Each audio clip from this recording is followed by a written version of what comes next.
ఒక్కసారిగా చీకటైంది.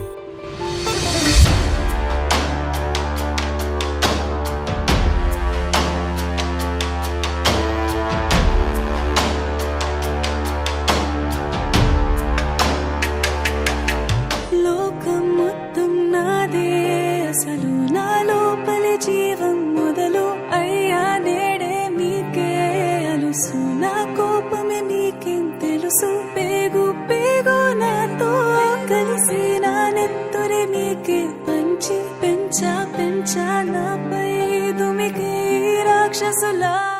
మమ్మీ నువ్వు ఇంట్లో వదిలేసి వెళితే, అంకల్ నా చేయి పట్టి మీద పడితే ఏమని చెప్పను నేను, ఎవ్వరికి చెప్పను నేను. మీరే నేర్పించారు పెద్దోళ్ళు దేవుళ్ళు అని. ఎందుకు మమ్మీ పుట్టించాడు డాడీ నన్ను, అస్సలు వినాలనుకున్న నేను చందమామ కథలు. ఆడపిల్ల బాధలన్నీ చెప్పుకునే బదులు పుట్టగానే చంపేస్తుంటే తప్పుతుండే ఉసురు. చిన్న బట్టలు వేసుకుంటే చంపేయాలా, ఇంకెన్ని రోజులు దాచుకుంటా ప్రాణం ఇలా. నేను చదువుకోవాలా లేదా బడికెళ్ళాలా, న్యూస్ పేపర్ మెన్ స్టోరీ అయిపోయా నివాలా. చిరునవ్వులతో కాలం గడపాల్సిన చిన్నారి మనిషి అనే రంగేసుకున్న క్రూర మృగాలకు బలైపోయింది. 8 ఏళ్ల చిన్నారిని హింసించి అత్యాచారం చేసి చంపిన ఘటన మానవత్వానికే మాయని మచ్చగా మిగిలిపోయింది.